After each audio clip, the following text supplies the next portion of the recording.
This here is a sperm. Sperms have got one set of chromosomes, so they are haploid. They've got 1N chromosomes, one set.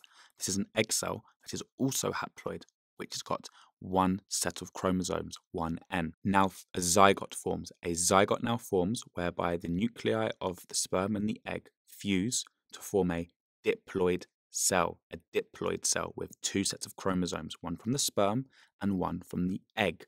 So that is a zygote. A zygote is what we call a fertilized egg cell. It's a fertilized egg, which is diploid.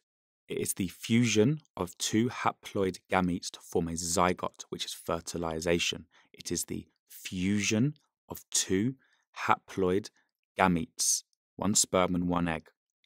The zygote will then divide to form an embryo by mitosis. So it divides to form two diploid cells, which then forms four, and so on. Then an embryo forms.